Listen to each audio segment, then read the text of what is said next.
हाय मित्रांनो, तर आज मी एक नवीन रेसिपी बनवणार आहे। सो त्यासाठी मी कांदा चिरून घेतलेला आहे, त्यामध्ये हळद टाकली चिमूटभर। आता चिमूटभर त्याच्यामध्ये ववा टाकणार आहे। ववा बारीक घेतलेला आहे मी बघू शकता। आणि ववा टाकून झाल्याच्यानंतर अर्धा चमचा लाल तिखट टाकणार आहे, अर्धा चमचा आमचूर पावडर टाकले आणि धना पावडर टाकली अर्धा चमचा तुम्ही बघू शकता। त्यानंतर मी मीठ टाकले चवीनुसार आणि त्याच्यानंतर मी कोथिंबीर टाकली आहे। आता हे पूर्ण मिश्रण मी अगोदर एकजीव करून घेणार आहे छानपैकी। आणि कांदा पातळ कापलेला आहे। आता हे मिश्रण मी व्यवस्थित पूर्ण मसाल्यामध्ये व्यवस्थित एकजीव करून घेणार आहे। आता हे साईडला ठेवून देणार आहे असं।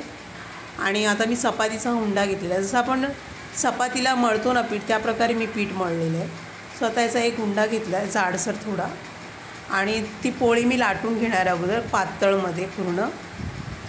आता ही चपाती मी लाटून घेतली, तुम्ही बघू शकता अशा प्रकारे। स्वतः या चपातीवरती मी पूर्ण हे सारण ठेवणार आहे कांद्याचं, जे केलेलं मी कांद्याचं पूर्ण सारण ते ठेवणार, असं पसरून घेणार आहे पूर्ण चपातीला। आणि त्यानंतर मी चपाती पूर्ण फोल्ड करून घेणार आहे आतल्या बाजूनेच, म्हणजे आता अशी राऊंडमध्ये मी फोल्ड करून घेणार आहे। ॲक्च्युली हा मी एकटीच व्हिडिओ बनवते म्हणून मी एकाच हाताने करते आहे। आणि आता ही मी पुन्हा राऊंड करणार आहे। सो थोडं माझी आईची बी मदत आहे याच्यामध्ये, आईने माझ्या फोल्ड करण्यासाठी मदत केली। सो हे मी फोल्ड केलं आहे। आता मी ही चपाती ते सारण भरलेले हे लाटून घेणार मी, हा चपाती पूर्ण दोन्ही साईडने पीठ लावून। सो आता मी लाटून घेणार आहे। आता मी लाटते। तुम्ही माझ्या चॅनेलवर नवीन असाल तर प्लीज लाईक करा, शेअर करा आणि सबस्क्राईब करा।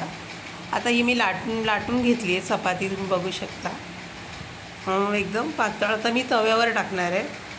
आणि आपला ऑनियन पराठा हा कांद्याचा पराठा हा रेडी झालेला आहे, म्हणजे ऑनियन पराठा पण म्हणू शकतो ह्याला आपण। स्वतः एक साईड भाजून झाली आहे, एक साईड भाजते आहे। स्वतः मी वरून तेल लावणार आहे ह्या पराठ्याला कांद्याच्या, मी बघू शकता। आणि गॅस थोडा मध्यम ठेवायचा। सो तुम्ही बघू शकता दोन्ही साईडने भाजत आलेला आपला पराठा एकदम छानपैकी। आणि हा पराठा खूप घाईघाईत केला होता, सो त्यामुळे व्हिडिओ आवडला तर प्लीज लाईक करा, शेअर करा, सबस्क्राईब करा। तुम्ही हा पराठा घरी एकदा नक्की बनवा कांद्याचा। व्हिडिओ आवडला प्लीज लाईक करा, शेअर करा आणि सबस्क्राईब करा। धन्यवाद।